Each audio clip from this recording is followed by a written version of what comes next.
for our final session of the day here. We have a panel discussion focused on sustainability and construction. I just want to remind everybody this is a live event, and we do want your participation. So please, if you have a question, please type it into the chat window. It's very simple. And Clint Undseth, who's a member of our director on our board at CanBIM, is going to be handling the panel discussion today, and he will stick handle your question into the discussion with the panelists. Pretty excited about this. Very excited about this presentation, this discussion. Looking forward to it. I just want to remind everybody this is being recorded. So if there's something of value that you really want to share with someone else in your network, go to our CanBIM website after this wraps up, and you'll be able to find the video. And I just want to thank our sponsors once again. We have a number of sponsors that support this organization and make these sessions possible, including our platinum sponsors, SolidCAD, Building Point Canada, and Autodesk Construction Cloud. So thank you very much to our sponsors, and thank you very much to Clint and our panelists. And I will turn it over to you, Clint. Thomas, thank you, and to the CanBIM organization. And I want to applaud you and the team for bringing this topic of sustainability together, and everybody that's joining us today. When we started looking at the agenda for today and assembling, inviting speakers and our panelists today as well, which I must say I'm grateful for this opportunity. But we reflected over the last 3 years, Thomas, as you know, and Jerry, a lot of talk, but what action? And I was heartened today when I look at organizations like Chandos, for example, or Lafarge Holcim. I mean, awesome. The Sarah Design Group, a lot of great momentum in the last few years that are happening with measurable results. So today, as we start this, I'm going to share a few perspectives on the theme of circular economy as it applies to construction. And really, that is an important opportunity, and it ties to our purpose of how do we transform waste into liquid assets, right? This is an opportunity not just for Mother Earth, but for our balance sheets, for our profitability as companies, whether in design, construction, or real estate operations. But I'll share some opening perspectives, and we're going to call on our esteemed panel to provide a bit of an introduction on their background. They all bring international perspectives and experience, and I think it'll be really interesting. I'm so pleased for this opportunity today.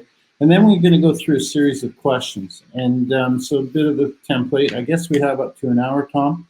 And we want to have some time for roundtable Q&A from you as our audience. Look for your constructive input as well, other ideas. But I want to be very clear. At the end of this isn't about talking heads. This is about call to action. Where are we going from today, and how are we going to do better for our economy, for our businesses and our customers and our environment? So as I open up, I would like to just start with a few perspectives. We've had some really good insight and examples today from our earlier presenters. Awesome. But, you know, if we really look at it, construction industry, according to our World Economic Forum, do you realize that we consume 50% of our natural virgin materials on Mother Earth, like aggregates, ferrous materials, and woods? According to our National Zero Waste Council here in Canada, our industry directly contributes to landfill. 30% of our landfill comes from either the construction or the demolition. We heard David Redfern earlier today, Lafarge Holcim, speak about the piles of whether it's recycling or the crushed asphalt or the aggregates, concrete for that matter. And that's quite profound. And we're starting to look at studies with the academia, whether it's on the productivity inside, but you've got that much mass consumption of raw materials, but yet 30% of our landfill comes from our industry. So that unto its own is the lack of productivity. When we look at the rapid pace of global urbanization, according to the United Nations, large infrastructure like water, Carlos, energy-related products, it's clear that construction is going to have this continued impact, significant impact in the way our world's resources are used. If we look at it today, we have 200,000 people per day, all looking for affordable housing in urban areas around the world.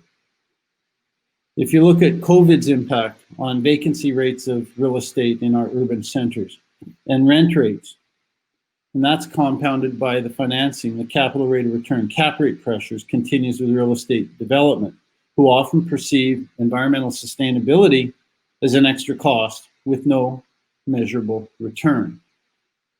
Another perspective I want to bring up on the correlation of innovation to sustainability in construction or in design.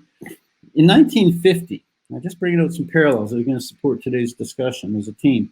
But in 1950, the average life of an S&P company was 60 years. In 1965, it was 33 years. Today, the average life of a company is average 17 years. So innovation continues to have a direct impact on corporate lifespan. So the question that came to me really when I looked at this stat is, how can innovation be applied to eliminating construction waste? How can innovation help us be more profitable through sustainability? Our economic world, here's another, this one really blew me away. The economic world has historically been built upon businesses where value comes from the physical world, such as extracting resources or assembling materials like construction or manufacturing. Yet today our model is totally flipped. Before COVID, our global GDP was measured at 86 trillion US dollars. This was based on goods and services, but the knowledge economy. And what hit me was the knowledge economy was 20 times greater in value than the physical goods. That's an exponential shift, if you want to call it that, in terms of knowledge, value-based economy as opposed to hard goods or hard, like labor-based services. 20x difference. So in the knowledge economy and the application of exponential growth models, Jabeen, I'd like to touch on that. We'll come to that today. How does exponentiality apply to driving marginal costs? How does that apply to construction? One example, David earlier today from Sarah Design, he was presenting, he had shared and educated me really on this Netherlands project about reducing the cost of capital by proving that buildings really are a material bank. I didn't realize our pension funds here in Canada, for example, they build into cost of capital risk factor based on materials. They see materials and buildings going in the garbage dump at one point in life, therefore it's a liability, they price in liability, cost of capital. What if we could prove that that material isn't a liability, but in fact an asset, it's got a resale value to it? How does that impact reducing cost of capital? And when I look as well, construction industry over 30 years up to 2019, this according to the Conference Board of Canada, productivity in our construction industry has declined annually by 0.35% over the last 30 years running. And yet we're starting to see evidence, small evidence, productivity improvement when we're correlating to reducing waste, waste through data, through labor, through materials. So that opportunity for productivity. And yet when we look at the circular economy principles and that notion of eliminating the concept of waste from nature's principles to have no waste and align our economy. If you read a book, Cradle to Cradle, there's the group Dialogue in Canada. They advocate that book, many others, written by William McDonough. And that supports Ellen MacArthur's principle, design innovation paradigm to recover economic loss through zero waste and carbon reduction. This then raises the question, and we'll delve into this today, why are we designing the use of materials once and then throwing the materials away? Why aren't we reusing? So when we see new initiatives like Carbon Star by Blue Planet being advocated and sponsored by Lafarge Holcim or the Canadian Standards Organization, Canadian Standards Council, and we see our government bodies asking for innovative ways to reduce carbon and reduce waste in government-funded projects in Canada. We've got the supply, we've got the client asking for it and the funders, but in the middle, the question I guess really is, how do we in design and construction start to adopt these innovative means to measurably improve sustainability? Like, how do we do that? So our challenges that I'm really, I guess, leading to in closing before we open up for introductions, it's really oriented to perceived risk or lack of trust throughout the supply chain. Is this really about navigating change, and certainly in this time of uncertainty? But what is becoming clear is that leaders are realizing that near zero waste, including emissions reduction, really is about creating profit, about creating value. So today we're going to explore the topics of circularity, and in the end we're going to come to some calls of action for all of us here today in our industry on behalf of CanBIM. And how do we measurably improve sustainability? So we've invited this panel together today, as you'll soon learn. Their international experience and their perspectives, I think, will be a real compliment. I'm so grateful for this opportunity, you guys. Thank you. And to our CanBIM leadership for bringing this together today. But to be very clear, we have a desired outcome that after today, at the end of the event, I'd like to have a call to action for all of us through the supply chain, design engineering, and construction. How together can we move forward? So on that, I'd like to open this up for introductions, and we have Jabeen and Adam and Carlos. So Jabeen, Quadir, may I start with you, please? Just brief introduction, we'll go round table. And thanks again. Thank you, Clint, and thank you to CanBIM. It's certainly an exciting opportunity, and I'm honored to be here speaking about this and just chatting about these big, wicked problems. And this is one of those problems. And I was so inspired by all the other presentations and speakers today, and they hit on every tool and strategy that we need to actually implement as a collective to get this done. All the pieces are in place. We have the interest. We have business cases. We have success stories. We have the policy instruments, and just focusing on the policy instruments for a second. Not just the standards, codes, and regulations, but green procurement practices. There are supply chain, zero waste supply chain practices. There are many things that are already happening and available, but they're not necessarily connected and integrated. And this is happening at the product level and at the process level. We have IDP, for example, and that's coming to the project level, but how do we get to the industry level? How do we get the local, national, regional, and international connected? And I think to do that, if we do that, we'll have breakthrough impacts in sustainability. And we want to touch on that today for sure. I want to dive in deep with you. And, I wonder, though, a bit of an introduction from you, Jabeen, please, because when we met through the Exponential Organization Initiative and your focus on exponential growth through disruptive technologies and processes, but equally, I remember when we met, you had been involved, I guess, in the European Union on standards or maybe policy. If you could elaborate a bit, please, because the disassembly and what you were doing with the Canadian government, but also in Europe, and that really struck me. If you might just share that as part of your introduction. Yeah, I forgot to do the introduction. Just jumped right in. But I'm a chemical engineer by training, and I've had a long corporate career in industrial chemicals, advanced manufacturing, and then I was overseeing the development of construction standards for the building codes in North America, doing standards development. I'm still involved in international standards development for standards in sustainability of buildings and infrastructure. And I was involved in getting life cycle assessment into the green building rating systems. Is everything okay? Yeah, it just went on pause, and I didn't know where that was, the lock in the communications network. Okay. And then I everything I do is seen through a holistic life cycle thinking approach. And I'm involved in the standards development. We just published a brand new standard on design for disassembly and adaptability of buildings and civil engineering works. And Adam can talk more about that.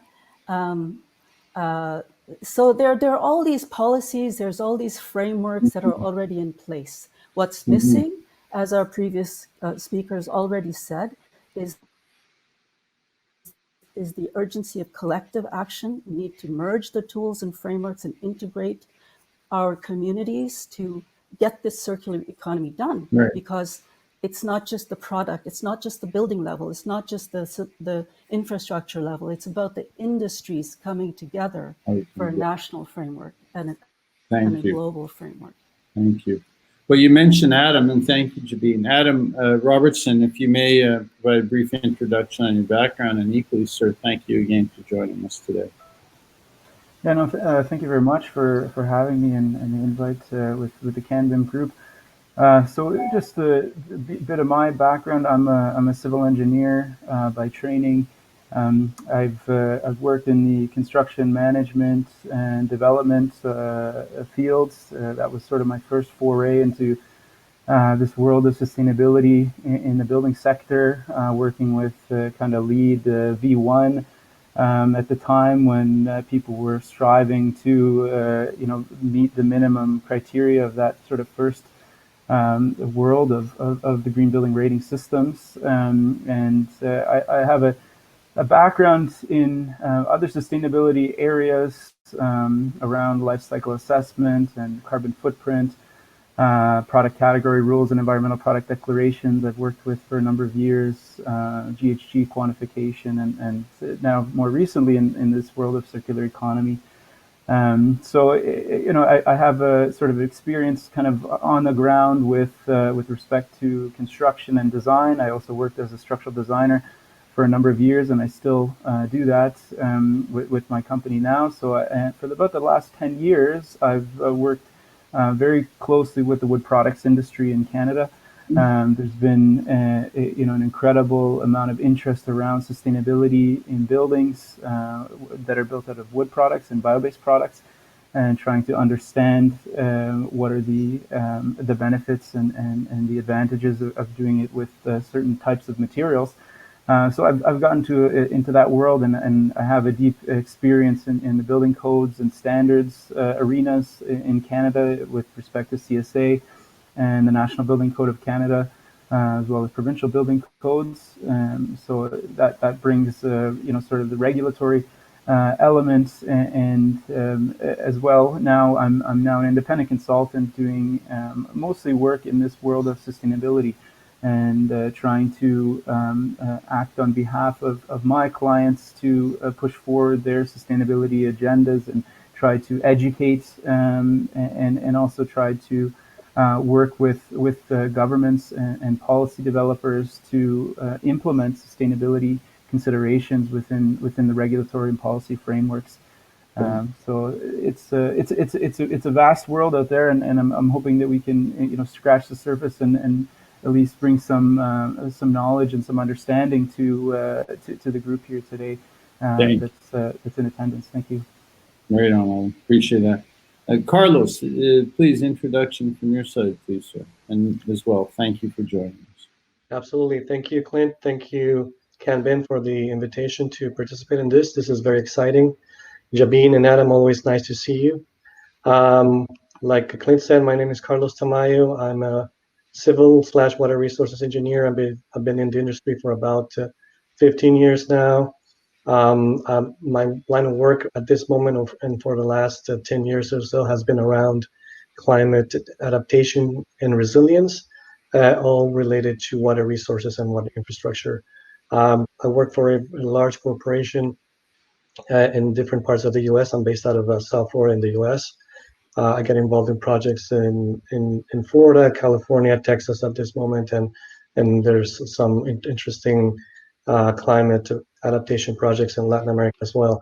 My perspective, or the perspective that I bring into this conversation, is more from the infrastructure standpoint, and how the concepts of climate adaptation and mitigation tie really well with these concepts of circularity and sustainability in buildings, but also in infrastructure. So my contributions will be around that, and around how we can leverage and further develop standards, appropriately apply them, and then mention some other opportunities that there are around technology, which is one of the ways in which I'm connected to Jabeen as well. So thank you very much, and happy to continue this conversation. Thank you. Perfect. Well, I wonder on the topic, Jabeen, on the topic of circularity, and maybe we can start there, please. Can you provide an introduction, if we establish common language on the whole topic of circularity for construction, or sustainability in the digital built environment? Maybe you can open up with that, please, just on this whole topic of circularity or circular economy. Sure. So circularity in the construction sector, as I said, a lot of it is practiced at the product level through the design, or it's being practiced a little bit at the building level. But we need to look beyond that, look at the industry level, look at the sector level, look at local, regional, national, and global level to see how we can connect it, because it's really about a new kind of economy that's inherently closed loop and regenerative and restorative, and it's designed that way, and it's designed to design out waste. And we also need to be looking at business models. And here's where the work that Carlos and I did together comes in. We're part of a global network, and Clint is also of exponential organizations. So there are exponential technologies are enabling so many different solutions. And when these technologies converge, it's like a whole new world of possibility. And I think Tim was talking about the kids, the people, the next generation gap that we have to bridge with technology. It will happen regardless. Absolutely. And there's so many opportunities to harness that in sustainability. We need to free the data. There's so much amazing data available through the building in the BIM systems, and how do we get that out and integrate it with all the other data information, the life cycle assessment data that's available, and open it up for open innovation. Yeah. And No, thank exponential you. business models can do that. And I love how you brought up on the business model. And I remember the first time we tried to get to zero waste on a project. This is in Vancouver, Dental 745 Thurlow. We only got to 98% only. It was awesome. But we found new revenue models on waste. And it was the 20-some-year-olds that were like, I want to be on this job. How do I help? And you want to talk passion? Wow. That was a cultural shift, right? Now, I loved how Tim brought that up. And so thank you on the business model. And if I may flow through on that, Carlos, as Jabeen mentioned, I mean, you've been fundamentally involved in these areas and addressing the adoption of sustainable initiatives, large infrastructure. So you're living change. I just wrote it down. I want to make sure I ask the question properly, but how do you believe we can bring a sense of urgency to our industry to help drive change? We touched on earlier, Jabeen, Adam. We've got all the pieces there, but how do we bring that sense of urgency to help drive change, whether it's from the grassroots up or from the executive leadership down? I'd like to hear your thoughts, please, Carlos. Absolutely. Thank you, Clint. Thank you, Jabeen, for your comments. I think I'm going to start by saying that it is very important to take into consideration that the construction industry changes or evolves only at a fourth or 20% of the rate as compared to other industries. So this means a quarter of the rate less than other industries. So that's something to think about. And the other is that construction does not do well with systemic change, this construction industry. So I just wanted to start by saying that and stating that, because one of the first things that we need to do in order to bring this sense of urgency is to identify the problems, right? We have identified the problems around, yes, we can definitely have to leverage the problems around climate change, climate adaptation. That directly relates to infrastructure, buildings, and these concepts of circularity and mitigation, of course. And we also have to make sure that we consider, we account for land use when it comes to the use of previously developed land or greenfields. This is way prior to construction. How are we going to manage the construction and the development? Because something that we need to understand is that we should not be operating on a project-based basis, but we should not be operating on a building basis, but we should be operating on a systems basis, which entails more than just buildings, entails all the surroundings to districts and cities, which is very important. And then we have transportation and mobility, which directly ties into what is, part of these issues, but at the same time, it's an issue by itself, right? Right. So by formulating these problems, then we can start thinking about examples of these solutions around, for example, designing for disassembly, which Clint and Jabeen have already mentioned, I think Adam as well. And but not going beyond that, not just disassembly, but perhaps why not think about designing for disassembly, but also, of course, we don't regenerative design, but also self-healing structures. Why not? We have some very interesting projects, and some of them are pilot projects around the world that have to do with exploring with bacteria embedded or embodied into concrete, or the use of materials like graphene that I will touch on. You're really touching. Sorry? I'm sorry, pardon me, keep going. Yeah, and then going back to the concepts of disassembly, we think about construction debris, for example, and how to reuse that for 3D printing homes, buildings, and even infrastructure or components or elements of it. And in addition to that, why not think about, I know we're going to talk a lot about standards, and I know Adam is the person to talk about it. But something I want to mention is to make sure that we leverage, and this is through procurement and of course governance, the existing rating systems that we have for infrastructure, like Envision, for example, that where you incorporate through these credits elements of resource allocation or regenerative design, for example. So these are the kinds of solutions that we can bring up based on the types of problems that we formulate, and this is this sense of urgency that we should develop out of this information that I'm providing. So yeah. Thank you. And sense of urgency, and it goes back as well, the business model, like how does this enhance our profit, reduce costs, what have you. And I wonder, Adam, if we can follow through on that, please. As you noted, you've been so involved in some of the standards initiatives, policy, regulatory, what have you, but equally at an industry level. And I wonder how you might follow through on Carlos' point in terms of bringing that sense of urgency on sustainability. I mean, you've got that unique advantage perspective both on regulatory policy, but equally from an industry business needs point of view.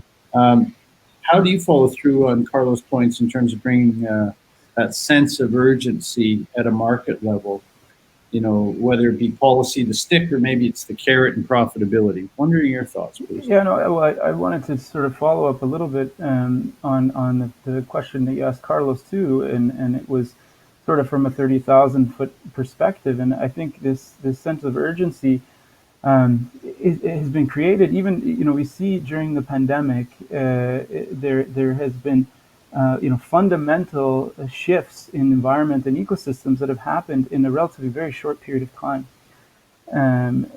Things like major reductions in air pollution in urban centers, the movement of wildlife to certain areas where they weren't previously inhabiting. So what that shows me and what that tells me is that our natural systems are very resilient, and they still have a wonderful ability to bounce back and to recover. To me, that tells me that the urgency is now. The urgency is to create change at a time when we haven't reached these fundamental tipping points with respect to ecosystem services around the world, whether they're at a local level or a regional level or a global level. So the time is now, and we've gone through a pandemic that has showed us the vitality and the resilience of the Mother Earth, and that to me is a huge motivator for change, in whether it's in the construction industry or in any other industry around the world with respect to sustainability initiatives. So I think in the world of construction, although construction is next to government largest employer in the country, like 10% of Canada's workforce is in our industry in some form or another. It comes back to cash flow and profitability and paying the employees and making money and getting the next job. And I think construction, it's got a tie to profitability. If it costs more money, I remember a question earlier today to Lafarge Holcim, performance spec versus design spec. Well, as engineers, you can acutely be sensitive to this. If the design spec is this, okay, performance, well, if it doesn't meet the quality spec or whatever, right, that perceived risk and how we manage it while we're driving for profitability. And I wonder, I'll open this up, please, but maybe I'll start with you, Jabeen, but as a roundtable, really. When we talk about some of these challenges, whether it's the standards, performance spec, culture, procurement, and I'm going to want to come as a team and crystallize a challenge statement today, but in the face of these challenges, you've been involved, Jabeen, on this disassembly aspect, both in industry design as well as standards. How do you think we can start to address change in terms of risk management? I want to use disassembly for a moment. Designing out waste. how do you see that as an opportunity for change? If you were to meet with a contractor, a construction company, how do you present that to them as an opportunity for their business? Well, before talking about the opportunity, maybe focusing on what the problem is. So, That's right. So, what is the problem that we're trying to solve? And I don't think we're necessarily all aligned on that, even that. So we need to really get together to collaborate from defining the problem that we're trying to solve and have a common understanding of it. Mhm. And this is the urgency for collective action is higher than ever because of everything that was already happening and the pandemic, as Adam brought up, and thinking about all the exponential technologies and the innovation that's happening out there, touching on what Carlos just said, sensors and robotics and drones, like they're completely disrupting how services are provided, can be provided, and they have the potential to dematerialize entire industries as we figure out how we're going to live going forward. There's an exodus right now. I don't know if it's short term, of people leaving the city to go live in regenerative villages around the world. And tiny homes, like what do all these trends mean for the construction sector? There's exponential change happening everywhere, and we need to figure out how to instill this exponential sustainability mindset into the DNA of the organizations that are going to unleash the solutions, the young people Right. Right. and the old people. If I may add to that briefly, Please. Like Jabeen was saying, she says, I agree 100% on that. It's about changing this internal mindset of organizations, but also when we talk about governance and the public sector as well, it has to be this change from both sides in order for them to come together and do something about it. From the public sector side, we'll learn more about the regulations, standards, governance.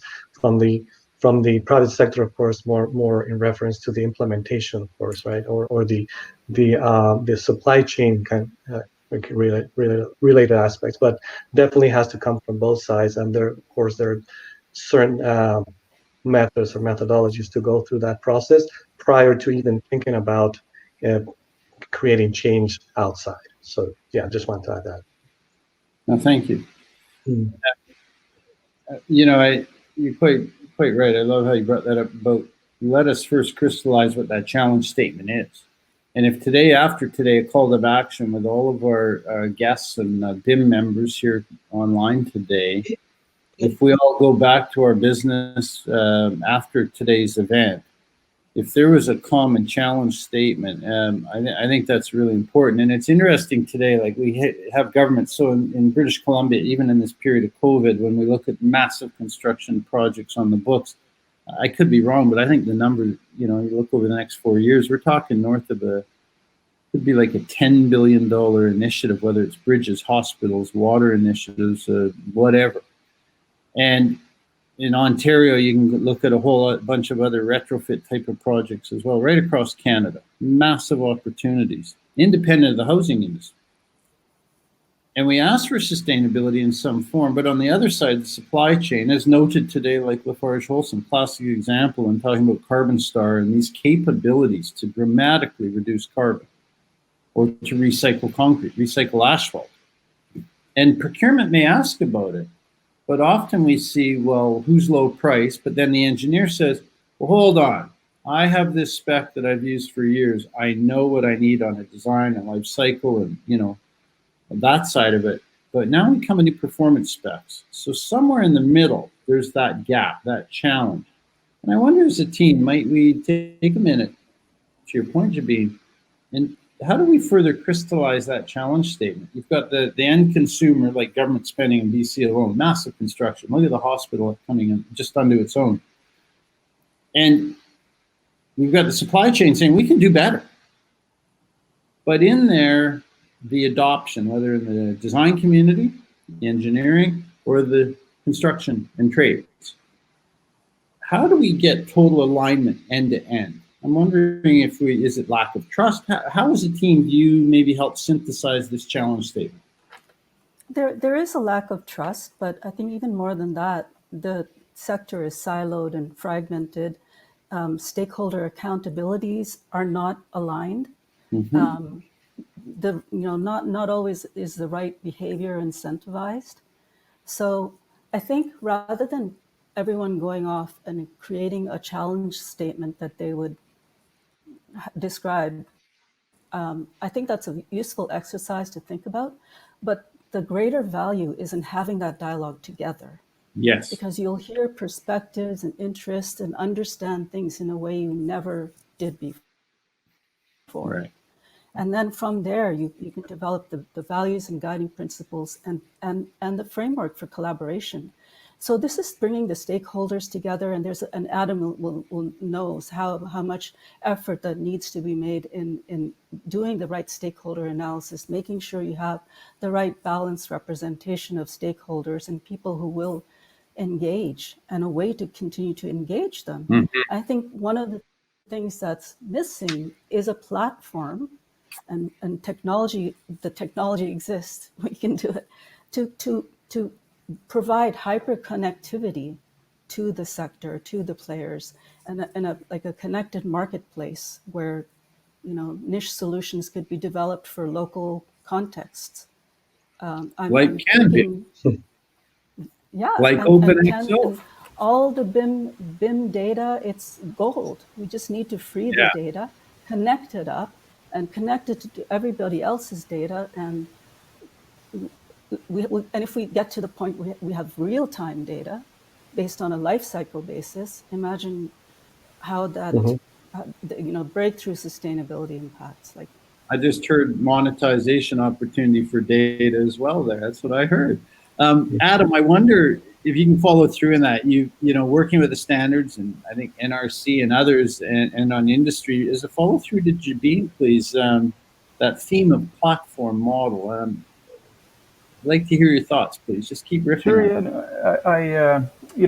What came to my mind was this idea that we live in a world where sustainability, performance, and design considerations is a voluntary, and that's a problem, and it's something that it will change in the future, and it needs to change. So in order for these performance-based approaches around sustainability to become mandated or required, we need to have collaboration, and we need to have collaboration between many different sectors and within industry itself. Competing entities need to develop consensus, and that's a very, very challenging thing to do. But as Jabeen alluded to, there's incredible strength in diversity and in diverse opinions and in diverse perspectives. And for sustainability is not an absolute achievement. It is something that's very different in different perspectives to different people in different frames of time. So it changes, and that's okay.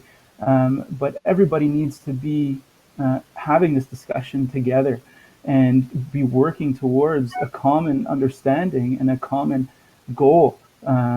Whether it's sort of this nebulous aspirational goal in the future, it's still very important for all of us to be on that same path together. Whether or not we're industries that are competing within one another, we need to somehow develop a forum for consensus, for agreement as to how are we going to come to achieve these goals that we're aspiring to. I think that the policy forum and the regulatory forum, entities like the Canadian Standards Association and the International Standards Association, where countries, Jabeen and I have interaction with this world, and we represent Canada to bring the opinions of Canadians to other countries around the world, and how can globally we develop standardized processes and requirements and principles around things like designing for disassembly and adaptability of buildings and civil engineering works. What does that look like? What are the common themes that we can all agree upon around the world that we want to work towards in these areas? So it's not it's like you said, there needs to be some kind of a forum for this to happen, whether it's a localized situation, or whether it's regional, or whether it's on a national scale or an international scale. It's all different scales, but people need to come together, and often we've worked very diligently in our bubbles, in our silos, and we've done what we do, and we do it well, with the closed doors and the closed walls, but that's not appropriate anymore, and it won't be appropriate going forward. Right. So to me, collaboration is a huge part of this, and developing standardized approaches that everyone can agree upon is challenging, but necessary. Thank If you. I may add to that briefly. If I may add to that. No, Carlos, I was about to ask you. Thank you. Yeah. Jabeen, to what Jabeen and Adam mentioned, Jabeen touched on data, something I wanted to mention as well. But before that, the way we need to approach this call to action is focusing it on systems, again, not in silos, or not on just buildings, or going from buildings to systems that are cities, that are regions, and so on.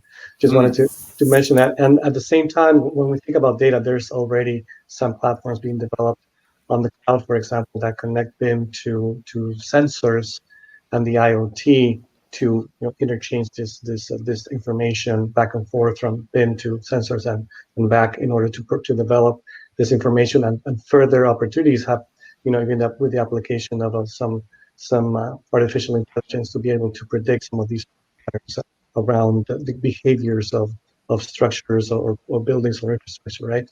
And the other thing I wanted to mention is regarding data transparency. I think one way for everybody to come together is when some kind of data transparency is provided, by providing some kind of traceability of this whole value chain, maybe through some kind of blockchain platforms. I think that would also allow for one, like you keep mentioning, Clint, the business opportunities, of course, and at the same time the openness for everybody else to share and to contribute to that data integration.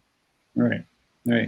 It's interesting, and I'm not dismissing this at all, Carlos, as I'm listening what I thought about in Canada's construction industry from an R&D point of view. I think now this would have been a year ago from Government Statistics, Stats Canada.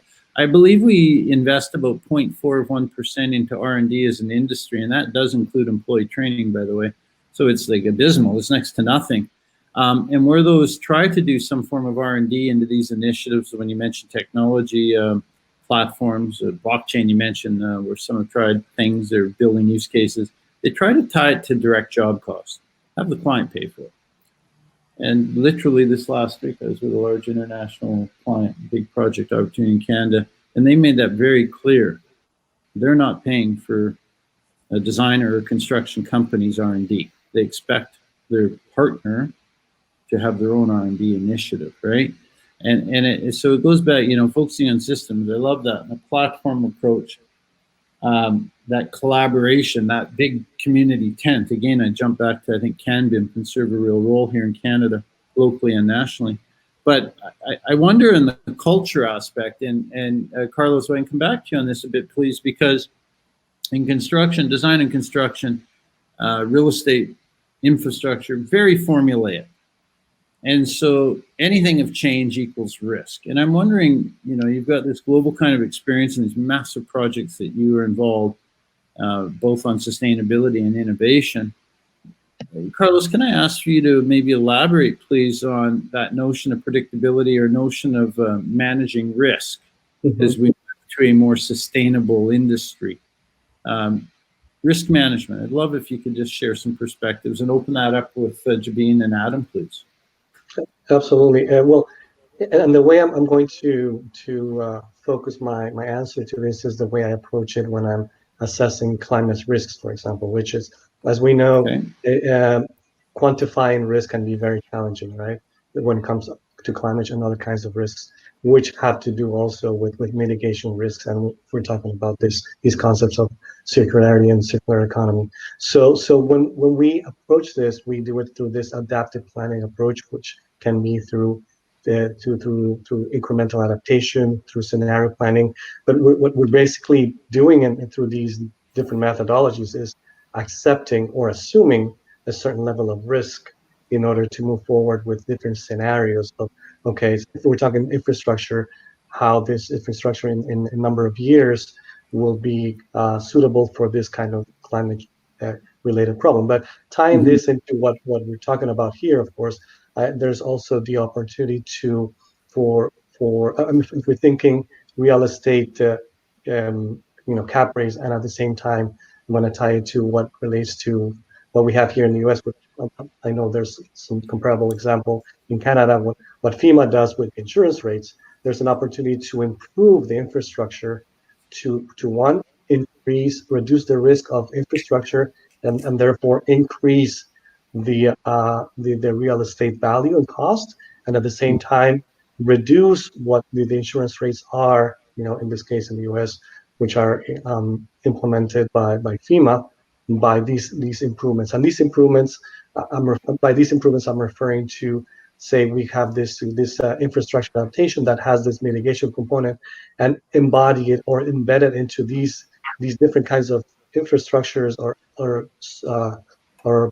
buildings that we construct, to embed, the materials necessary that will allow for this circularity to occur, but by making sure there's, the construction debris is properly recycled, and goes back to its to a new cycle, and we've spoken about this regenerative design approach. We've spoken about this disassembly. Why not design infrastructure for disassembly? Why? Because what the conditions, not just the conditions in society will change 25 years from now, but also if we're referring to climate change, what the conditions will be, knowing that these changes are changing exponentially. So being embedding that into the structures themselves, embedding the concepts of these circularities through materials, through regenerative concepts, and through something I mentioned also, through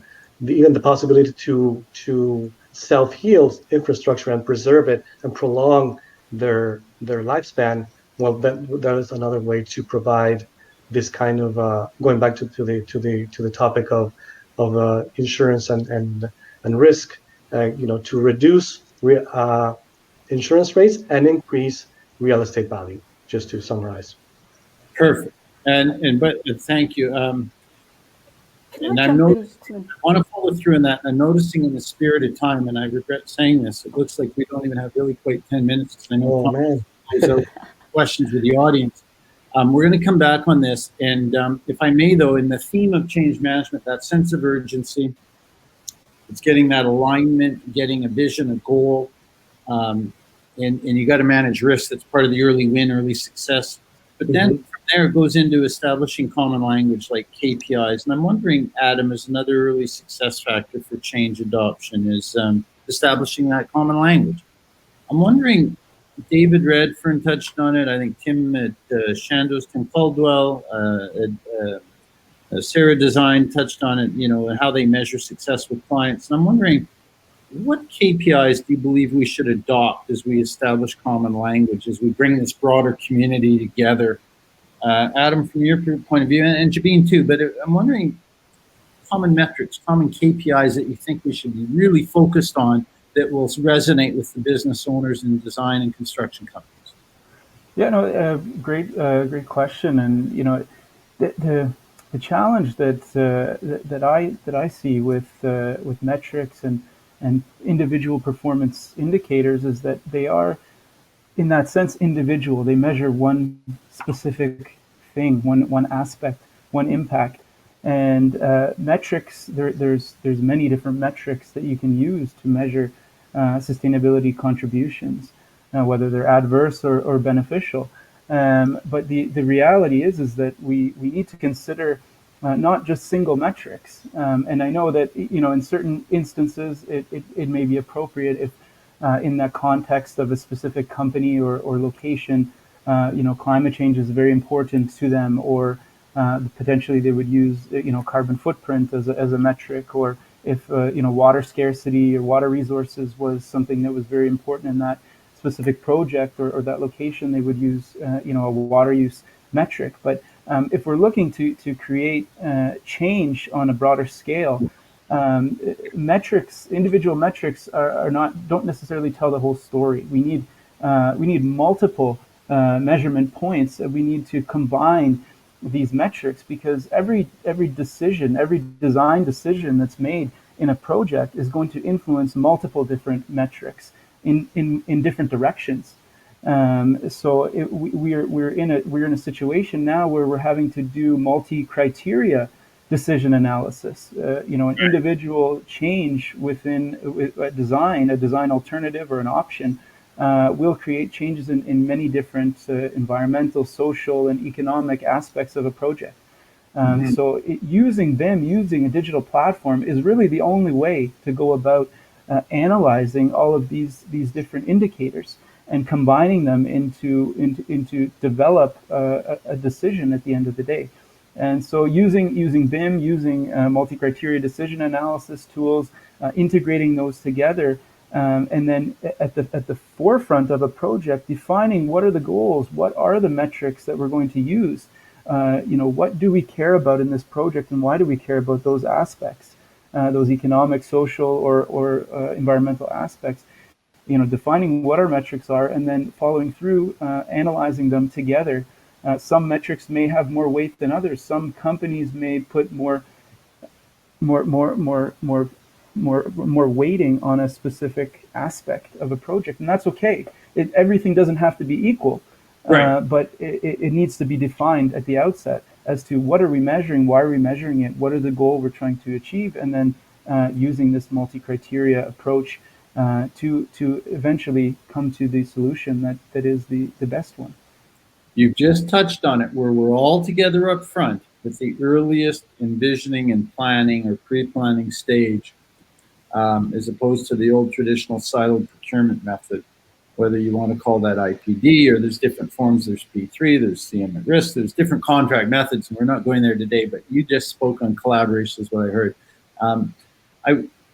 I see we've got 7 minutes left, and I recognize there's some questions with the audience, and I believe we'll have Tom facilitate. But when we opened up today to our broader audience, we mentioned we're going to have a call to action. And I'm just going to run through a few questions openly, not rhetorically at all, but to our audience. Is your organization prepared to disrupt the status quo? How can you help to change your working environment, your entire business, on this mindset of being more sustainable, whether that's financially, or it's talent attraction, or it's environmental, whatever the metrics, as Adam just touched on. And Jabeen and I, and Carlos too, touched a bit on exponential methods and exponential approach to helping organizations grow beyond linear, and taking advantage of these disruptive technologies that relate to BIM, for example, and many others, blockchain, drones. We heard a few different things today. So after today, and by the way, with CanBIM, we're in discussions on this exponential approach in industry, and in talks with some construction associations. And if anybody wants to learn more on exponential methodologies, best practices, what have you, please reach out after, and I can get you coordinated with the likes of Jabeen and others within our EXO team here in Canada. We'd be happy to help you with that. But with all the standards coming on and new technologies and processes, we are at that intersection of construction and sustainability. And so we are either going to disrupt ourselves, or we're going to be disrupted by others. And I leave that with you. Do you want to be disrupted, or do you want to be the disruptor? And I think here at CanBIM, we'd like to create that platform, Jabeen, not just the technology and the data, but how to bring people together collaboratively. Let's establish this common language, these metrics, and a road forward. And I'm wondering, in closing, 1 minute comment by any of you, would you like to share any closing thoughts? We've really literally got a minute, and then we'll go into the questions with the audience. Jabeen. I just want to add that we need to Yes. we need to remember to address the social aspects of sustainability, especially with what's been going on around the world, especially south of the border. You know, diversity and inclusion, you know, all the social aspects, the inequality that's growing as a result of the pandemic. People are dying and suffering, and we're largely sheltered from that. There's a lot that we can do through circular economy and regenerative living principles to heal the earth. And that takes not just technological innovation, it takes social innovation. And to do that, we need to have this collaborative platform to have the dialogue and engage on a regular basis. Thank you. I love that. I honor that. I know already I'd like to invite you in with the CanBIM team, and I'd like to carry those discussions forward, Jabeen, and thank you for that. Carlos, Adam, gentlemen, any last 1 minute closing comment from either of you, please? Absolutely. Well, so something I want to stress on is this concept of, I said it before and I'll say it again, is this concept of approaching this as a system. And when I say as a system, as a city, and as a smart city development that has circularity, that has innovation, and has the societal aspects included as well. Because as you know, when you're planning for smart cities, it's not just about the technology. The technologies are just a tool. It is about the problems that are occurring in those environments. One of them being climate, the other being societal problems, cultural, and so on. So it is this approach that has to be integrated. And again, going back to the concept of systems integration. Thank you. Right. Perfect. Thank you. Adam? Yeah, just quickly, maybe just two takeaway thoughts that I think people could grab onto and leave with. One is education. You know, educate yourselves around these topics. You know, this is education, and knowledge is power, right? There's so much, there's a world of knowledge out there, but what can I do in my place, in my organization, with my decision-making power? There's lots of things you can do. There's lots of change that you can facilitate. And education, educating yourself about that is a huge starting point. The second thing is passion, and you know, I think that, you know, bringing it back to the idea that you know, the pandemic has shown us it's brought people together, and it's generated awareness and action in ways that I've never seen in my lifetime. And if we can do this on the same level, on the same scale, for another issue like, you know, climate change, like sustainability in the building sector, you know, all fundamental major issues threatening humankind, you know, we have the ability, we have the wherewithal to do that, and the pandemic has shown us that. So I think that we need to have passion, and we need to have motivation to fundamentally make these changes. Thank you. Thanks. Well, and I've seen, because we're proving it, that by bringing a sustainable approach or collaboration and systems and so forth, they're all part of it. It makes us money or it saves money. And it's also a unique differentiator in the market. And the question then, how do we describe immediate next steps and how we're going to move forward in our organizations and either reduce or eliminate waste on projects? And how are we going to prove that it's financially sustainable as well? I think with CanBIM, we're going to bring this together as a broader group and carry today's momentum forward. I'd like to thank all of you. It's been wonderful. I appreciate your insight and your time, your contributions.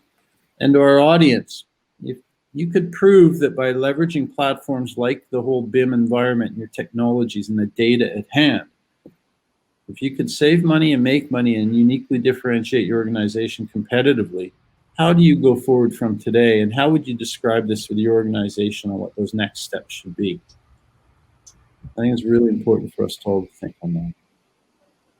But you will be hearing more from the CanBIM organization on the sustainability initiative and how we come together as a platform. And again, I honor all that you've offered today, and I thank you for that. Thomas, I wonder, maybe it's time over to you, sir. Yes. Any questions or closing comments? Thank you for this. Just some closing comments, and thank you very much to our panelists. Great discussion, really informative. I'm just going to say a couple things just to round out the day, and a couple of housekeeping items as we approach the end of the hour here.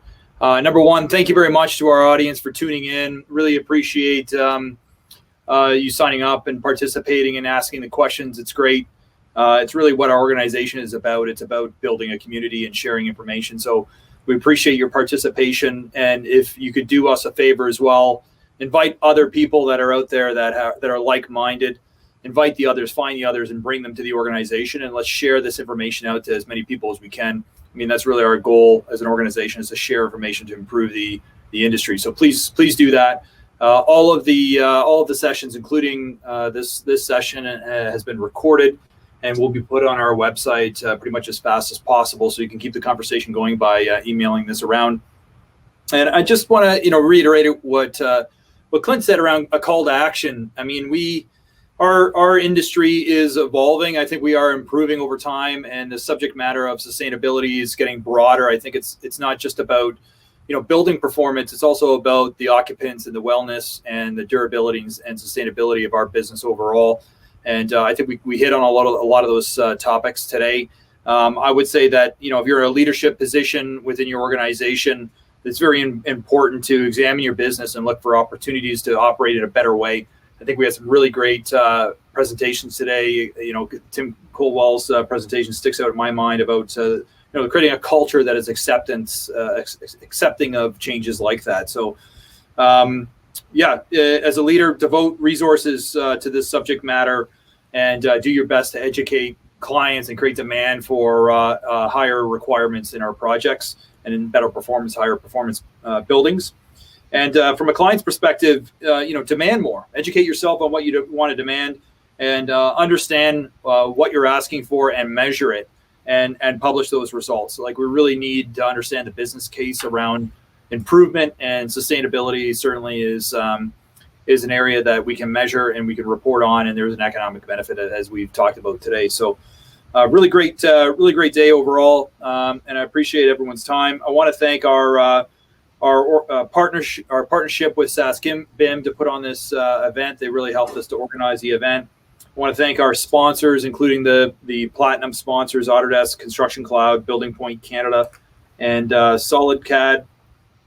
And just another request: if you want to attend our future events, please sign up to our mailing list. Very easy to do. Simply just go to our website. I think that is at the bottom of each page. You can just scroll down to the bottom, pop in your email address, and you're on the list.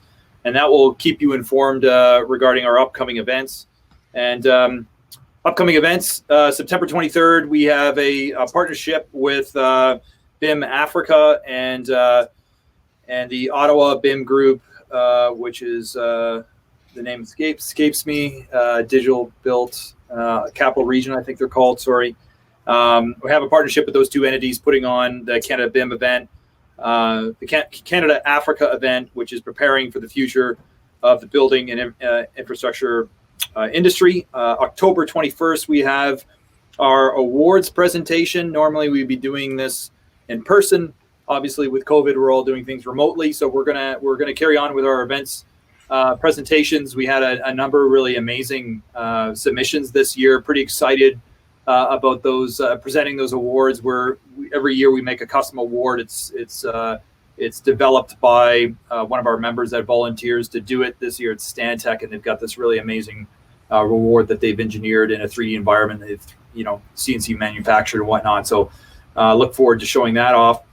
That's October 21st. October 22nd, we have our next event, which is building the innovation economy, emerging technology and startups. So this event is going to be all about new technologies that organizations are creating, and the innovation economy. So venture startups. We're going to try to help Canadian startups find investment potentially and build relationships with venture entities, and really start to look at those aspects as an organization. November 25th, we have the Owners Summit, which is the Digital Frontier Data and Information Driving the facility's life cycle. So a lot of really great stuff happening. I'd also encourage you to check out our website. There's a number of ways you can get involved with our organization, including the think tanks. We have a number of think tanks you can volunteer on and participate in discussions with your industry peers around innovation and improving our industry and around specific topics. We have our certification program. The next deadline is December 15th.